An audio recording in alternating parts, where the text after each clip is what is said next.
La Suisse est le premier pays européen à utiliser le train. Et pourtant, rien ne préparait ce pays plus qu'un autre à conserver et à développer un réseau ferroviaire devenu au fil des ans hors du commun. Plus qu'un service public, il est un état d'esprit. Tour à tour spectaculaire et utilitaire, parfois les deux, il tend toujours à privilégier le plaisir et le confort du voyage, même pour ceux qui n'auraient plus à le découvrir.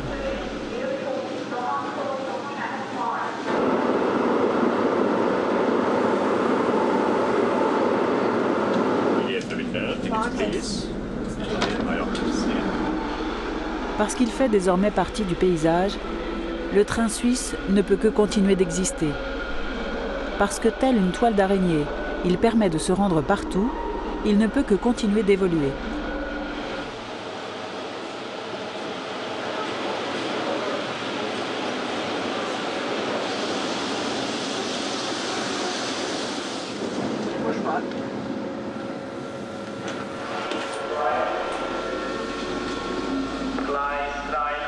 À Interlaken, dans la partie alémanique au centre du pays, le chemin de fer de la Jungfrau paraît incontournable pour raconter la singularité de ce réseau.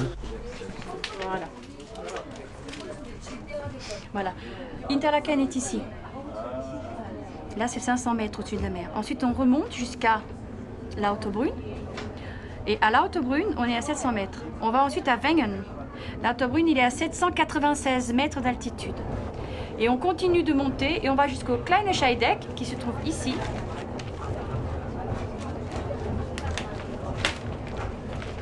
C'est au centre, bien sûr, qui est à... Oh, c'est pas pratique. Qui est à 2061 mètres d'altitude. Et ensuite, on continuera de monter. À Egerwand, on va s'arrêter pour voir un panorama à 2865 mètres. Ensuite, l'Eismeer, on descend au niveau du train. On voit de l'autre côté de la montagne, c'est la neige, 3160 mètres.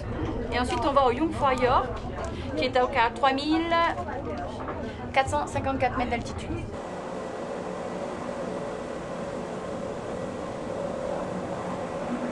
On prend 3 trains différents, 3 types de déplacements différents, puisque le train qui va de Interlaken à Lauterbrunn n'a pas de crémaillère. Lauterbrunn, Kleine Scheidegg, le train a une crémaillère, ça veut dire une roue dentée qui s'accroche.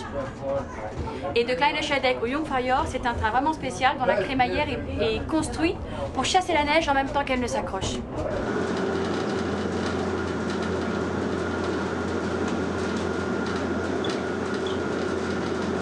Le train est l'accès le plus, ce qu'on appelle l'accès vital pour les petites villes comme Wengen, comme Grindelwald, comme Lauterbrunn, parce que lorsqu'il y a de la neige, la route n'est pas privilégiée. Il privilégie surtout le train, qui est un moyen de transport beaucoup plus important et beaucoup plus sûr que la voiture. Et très souvent, quand il y a 2-3 mètres de neige, quand il y a des problèmes avec le train, donc les voitures ne peuvent pas passer, ils ravitaillent en hélicoptère. Mais le train est normalement le moyen qui fonctionne toute l'année.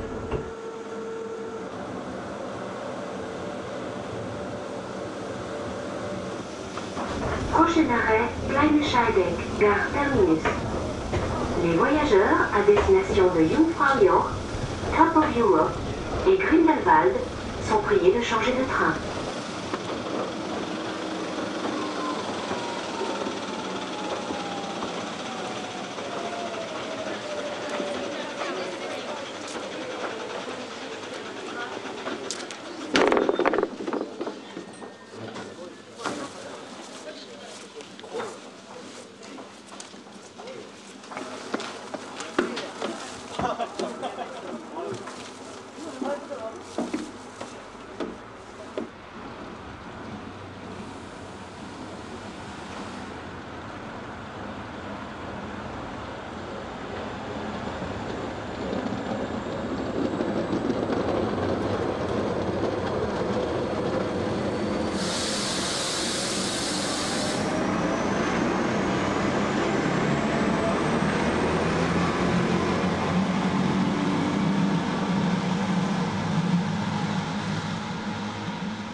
En fait, ici, quand vous êtes dans la région, dans l'Oberland, même quasiment dans toute la Suisse, le train, ça fait partie du quotidien. Il y a énormément de gens qui l'utilisent.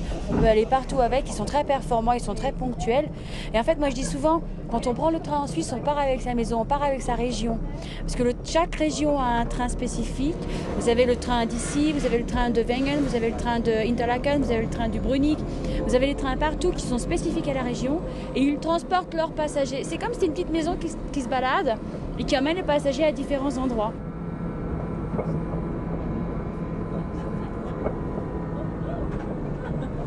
Alors nous venons de quitter la dernière étape avant le tunnel qui nous mènera à la Jungfraujoch. C'est un tunnel qui est tout le long. On ne voit pas l'extérieur à cause des avalanches et des intempéries. Voilà. On y rentre. Nous avons plusieurs dénivelés. Il y a un premier dénivelé de 25%, un deuxième dénivelé de 7% et un troisième dénivelé de 25% à nouveau. Mais on ne les sent pas, on sent juste que le train grimpe.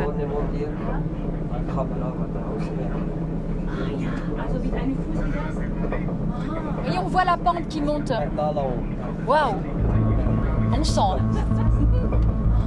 C'est bon?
Alors on part ici de Lauterbrunnen, vous montez avec la Wengen-Alpbahn à Wengen.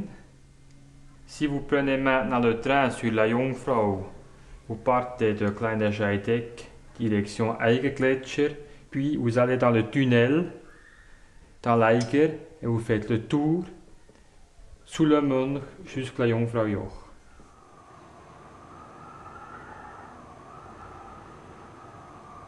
C'est à la fin du siècle, c'était un euphorisme pour construire des trains dans les montagnes. Les gens ont découvert le voyage. Et ici, il y a beaucoup de gens qui ont pensé qu'on pourrait très bien gagner de l'argent en construisant des trains sur les montagnes. Le problème, c'était un train jusqu'à 4000 mètres. On ne savait pas exactement comment on peut le faire. Il y a quand même des glaciers, il y a des rochers, alors on n'a pas pu monter à l'extérieur. Et c'est enfin en Monsieur Adolf Guyer-Zeller de Zurich. Il était grand propriétaire des trains privés dans le canton de Zurich. Il était financier.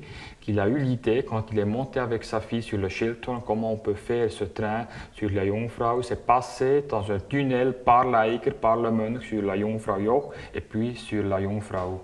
Alors c'était plutôt aussi des trains pour les touristes, évidemment aussi pour les habitants. Ça nous aide que, oui, il y a beaucoup de gens qui peuvent encore vivre dans ce village-là. Mais les autres trains, disons de montagne, vraiment, ils n'étaient pas construits pour les gens, ils étaient vraiment que pour les touristes. Bon, c'est évidemment qu'on les utilise aussi pour aller sur les alpages, tout ça, on peut les utiliser, mais ce n'était pas le but principal d'avoir une liaison pour ces gens. C'était vraiment point de vue touristique.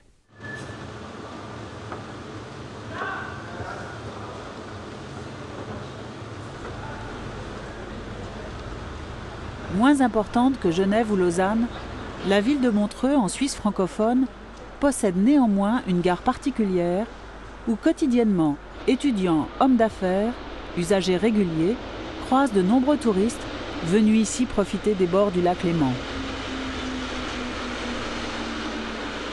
Ainsi, la gare de Montreux, qui gère les 3 types d'exploitation, touristique, secondaire et nationale, se distingue comme une plateforme ferroviaire complexe.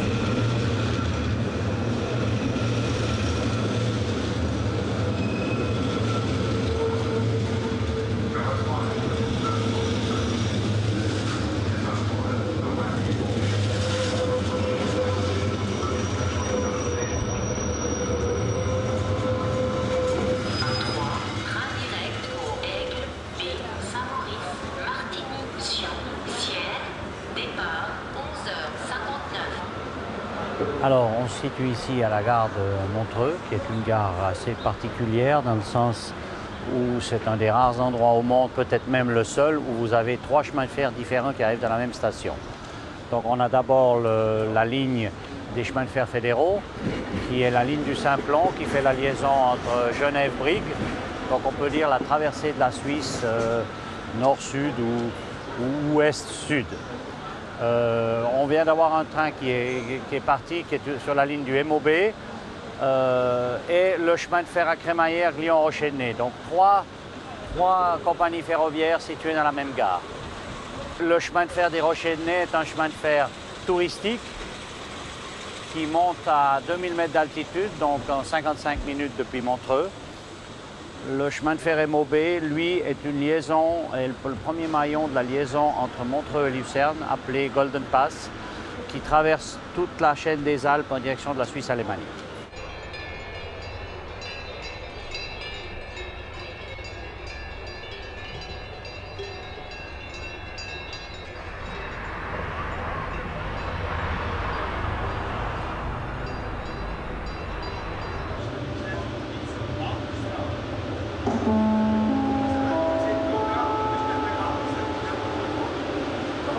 Zwei sind im Extraanschluss auf Gleis 7, der Regio-Express Golden Pass ab 12:21 nach Spiez, Interlaken und Alpesbrutingen. Passet Express Regional Golden Pass Leckerberg nach Spiez, Interlaken, Salzburg, Schützgebotingen. The next connection track 7 Golden Pass departure Interlaken, Spiez, Interlaken und Extrabotingen.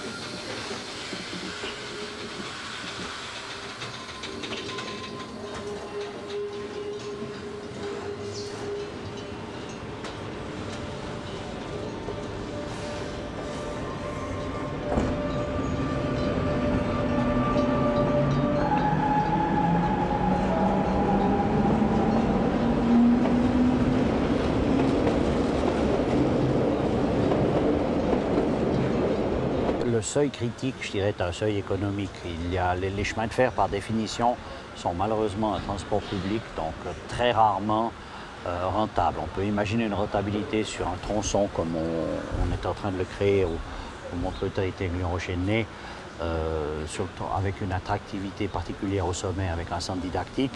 Mais pour le reste, au niveau du transport public, c'est extrêmement difficile, voire impossible d'être bénéficiaire.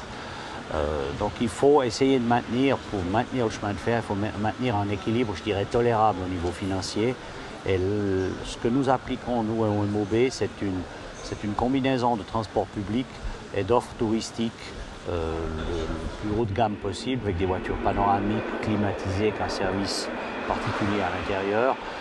L'idée étant de présenter ce produit à des tour opérateurs étrangers. Notre marketing va jusqu'en Chine, au Japon et en Corée, pour, en plus de notre trafic public conventionnel, greffer là-dessus un trafic touristique et combiner les deux choses. La solution au niveau de ces chemins de fer passe par un mélange de trafic public et de trafic touristique.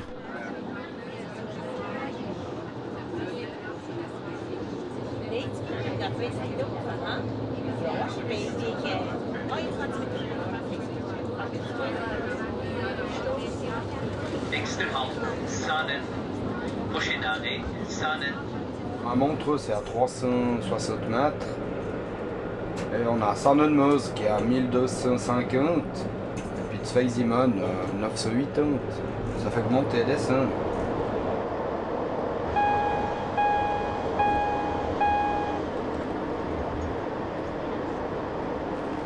Au début, c'est un peu pénible. C'est qu'on a la machine, elle est à l'intermédiaire du train, puis on n'a pas la sensation, on ne sent pas vraiment la locomotive. Puis elle réagit un peu plus tard.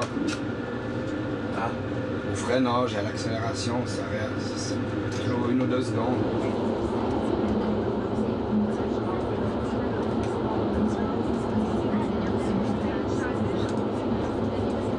Bon, vu que c'est encore avec les voitures bas, il faut toujours essayer de rouler confortable, disons. Les gens ils boivent un café. Si on est trop vite dans les courbes, c'est clair, le café. Puis l'horaire est assez large, donc on peut rouler confortable.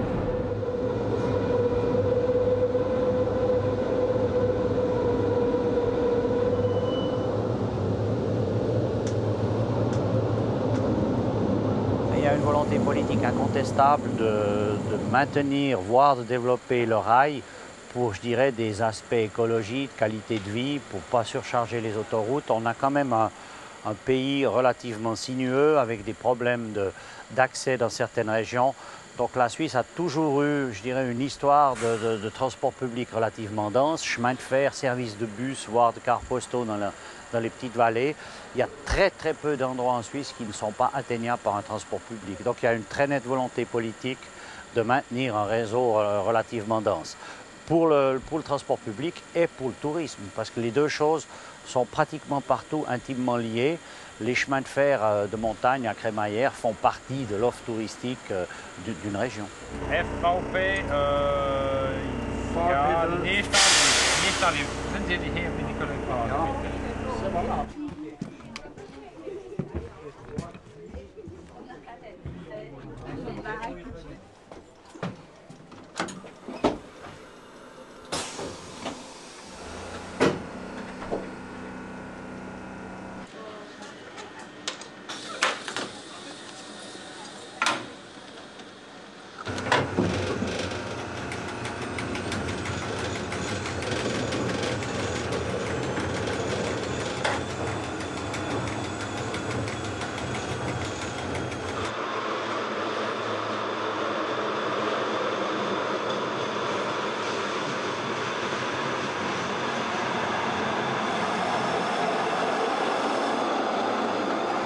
Alors, actuellement, là, on roule à 23 à l'heure.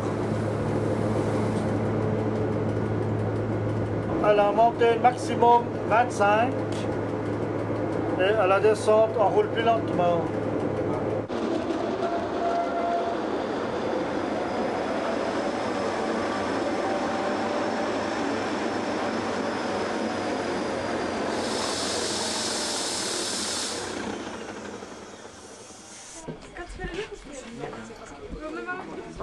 Il vous faut des billets? Des billets? Oui. Oui. Alors, c'est 35 francs par personne.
En France, la SNCF a repris un grand nombre de lignes et vous aviez un système politique extrêmement centralisé. Donc je pense que les régions n'ont pas eu les moyens financiers ou la volonté politique à certaines époques de maintenir certaines petites lignes.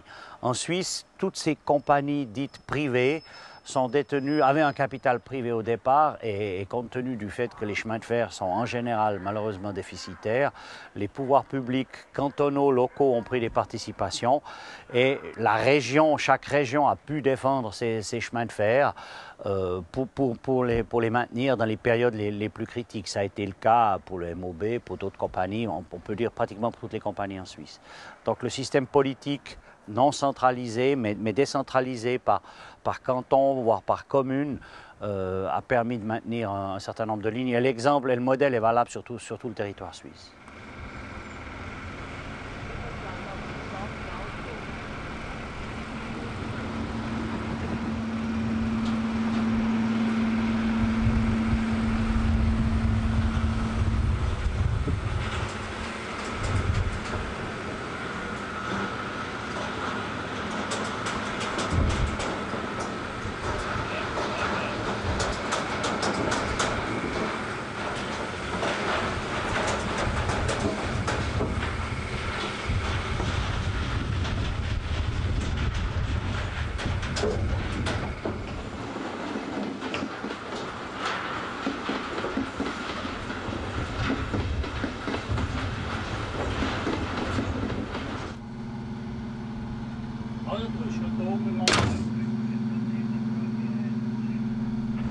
Au sud d'Interlaken, une chaîne montagneuse délimite la frontière entre le canton de Berne et le Valais. Ici, la route s'arrête.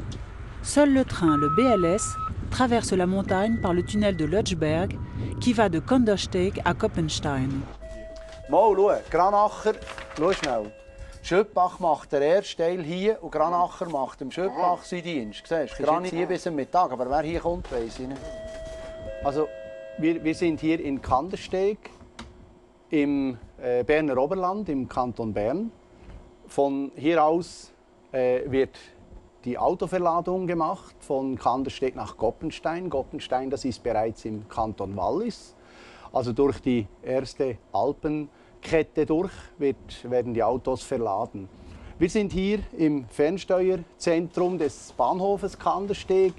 Von hier aus wird der Zugsverkehr geregelt und im Speziellen oben im Lötschberg wird dann der Autoverlad koordiniert. Wie schon gesagt, im 1951 haben wir mit einfachen Güterwagen angefangen zu verladen. Da wurde ein Wagen wurde ausmanövriert, das Auto wurde aufgeladen und dann wurde das irgendeinem Zug angehängt. Im 1957 wurde ein ganzer Zug gemacht, ein sogenannter Pendelzug. Da konnten die Autos dann über die einzelnen Wagen bis zur Spitze des Zuges vorfahren und wurden dann als ganzer Autozug nach Koppenstein geführt, abgeladen und wieder beladen. Und dann im 1990 wurden moderne Pendelzüge, Moment, stimmt nicht. Im 1968 wurden dann moderne vierachsige Autoverladewagen angeschafft. Die Züge wurden verpendelt, das heißt hinten eine Lok, vorne ein Steuerwagen und so wurde dann ein ganzer Zug hin und her gefahren. Und heute haben wir im Ganzen 8 Autozüge, welche jeweils, wenn beladen, hin und her fahren. Also wir haben eine Kapazität pro rund 600 Fahrzeuge pro Stunde, wo verladen werden können.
quand on a commencé, j'ai déjà dit, on n'avait pas l'autoroute qui fait le tour autour des montagnes. On n'avait pas une route comme ça existe maintenant. Alors on était obligé de venir jusqu'à Kandersteg et prendre le train jusqu'à Goppenstein. Si vous voulez prendre la voiture avec vous, alors il faut qu'on va avec le train, mettre la voiture sur le train. J'ai dit, à cause de l'autoroute, on va plus commode. On peut aller avec la voiture, on ne doit pas payer 25 francs. Mais c'est une calculation faute. Si il pense seulement, je mets quelque chose dans l'auto et puis je peux aller. Il ne compte pas juste. Alors, c'est autre chose je ne peux pas dire. Parce qu'on a commencé une fois à faire quelque chose et on a grandi et maintenant on ne peut pas arrêter. On n'arrête pas avec ça parce que c'est quelque chose de bien pour notre société. Alors on gagne de monnaie. On gagne ici. Avec ça, c'est comment est-ce qu'on dit, Geschäft, une affaire qui nous donne beaucoup d'argent. Mais ça, on n'ose pas dire.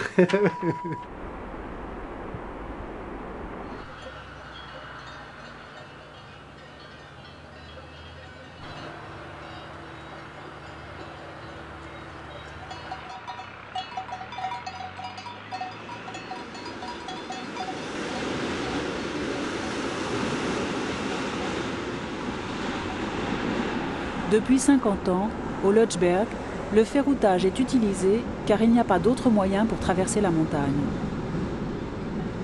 Ici, à la Fourca, près des sources du Rhône, le ferroutage évite le passage d'un sommet que la route emprunte entre Oberwald et Réalpes.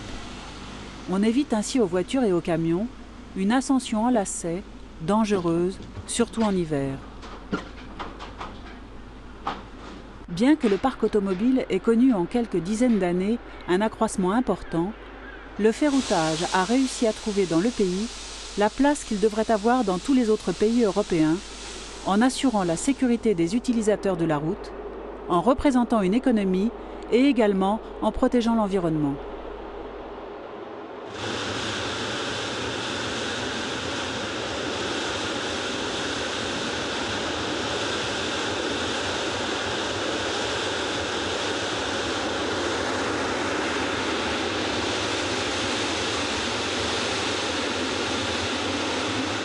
Franchement, je ne vois pas pourquoi, si on a un réseau ferroviaire qui est tellement bien conçu comme celui en Suisse, c'est dans d'autres pays aussi, pourquoi il y a tant de circulation sur les routes.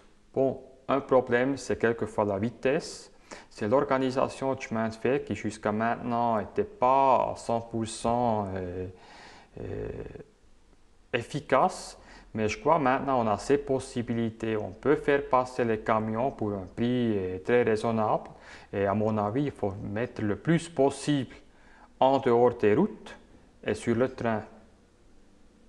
Parce que c'est pour celui qui passe la Suisse. Il a seulement il a la taxe qu'il doit payer. Il a peut-être l'essence qu'il peut acheter qui est même moins chère en Suisse qu'ailleurs. Mais les coûts que nous avons avec les problèmes de l'environnement, avec la pollution, avec la construction des routes est quand même plus élevée. Il faut aussi tenir compte de ça. On veut être libre. Avec la voiture, vous êtes libre. Avec le train, vous avez un horaire. Il faut être une heure jusqu'à la gare. Peut-être que vous n'avez pas bien de place si vous êtes 3-4 personnes. Vous n'êtes pas ensemble au train. Je ne sais pas, c'est difficile à dire. Normalement, on aime bien aller avec la voiture. Là, on est à la maison dans cette voiture. Et oui, c'est ça. C'est très difficile à dire. Pourquoi c'est ça?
À Briens, dans le canton de Berne, une route sépare deux gares.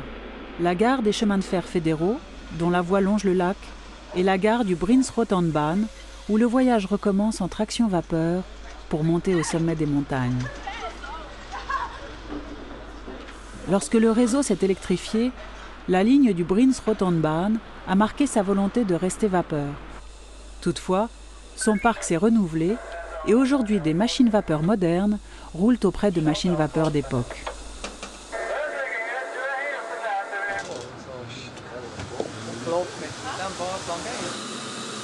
4 Minuten. Gott.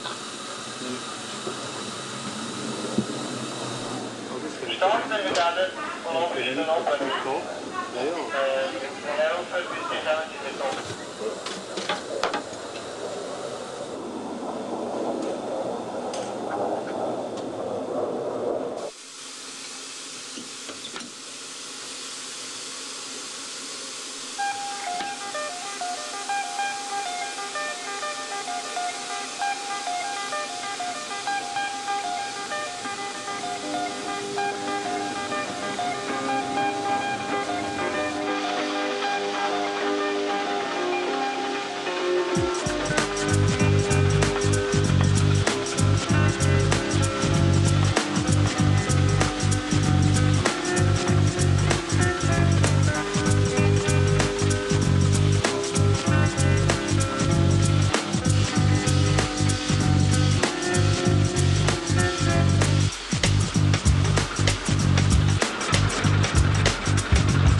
L'une des caractéristiques des lignes secondaires suisses est le remarquable point de vue des arrivées au sommet.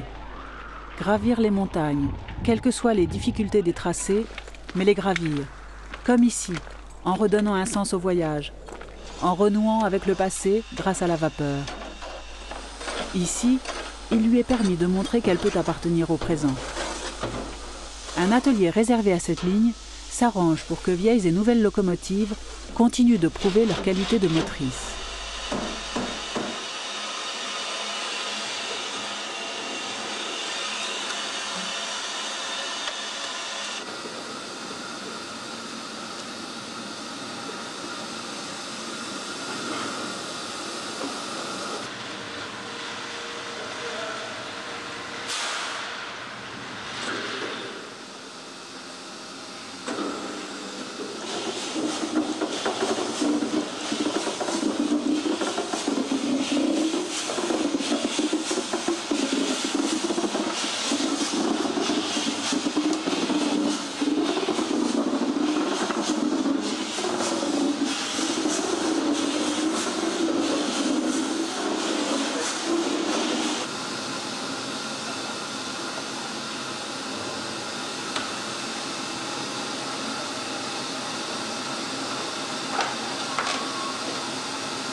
Der Auge schön noch.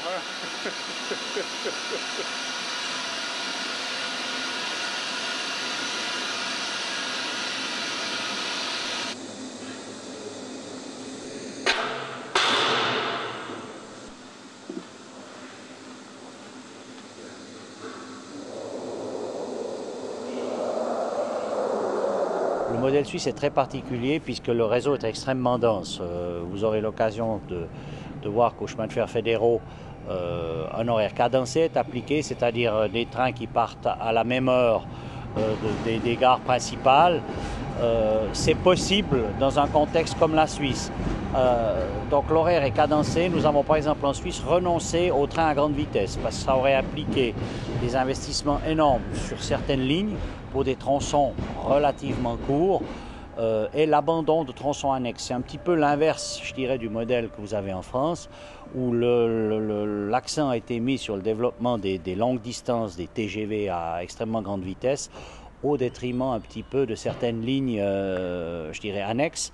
En Suisse, c'est la politique inverse qui s'est appliquée de par la taille du pays, c'est-à-dire une desserte horaire, avec cadence horaire, qui a impliqué des investissements raisonnables sur certains tronçons, voire pas d'investissement sur d'autres tronçons, pour offrir non pas uniquement de la grande vitesse sur certains trajets, mais une desserte globale extrêmement dense et extrêmement facile aussi à mémoriser pour le voyageur, puisqu'au départ de Montreux, si vous allez dans une direction ou dans l'autre, vous avez toujours le même train à la même heure.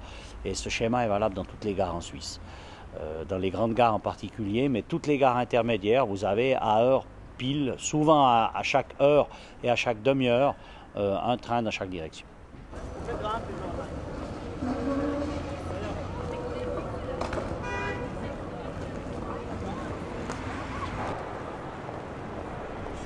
La gare de Zurich s'ouvre sur le pays tout entier. Le voyage est facilité par le jeu des correspondances et les horaires cadencés.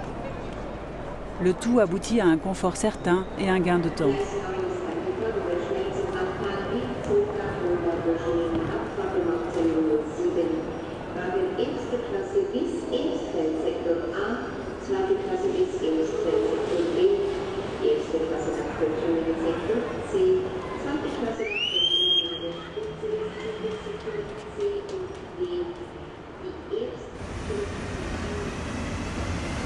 Une fois de plus, la politique d'exploitation de ce réseau ferroviaire prouve qu'il est possible de conjuguer conservation d'un patrimoine et ouverture vers la modernité.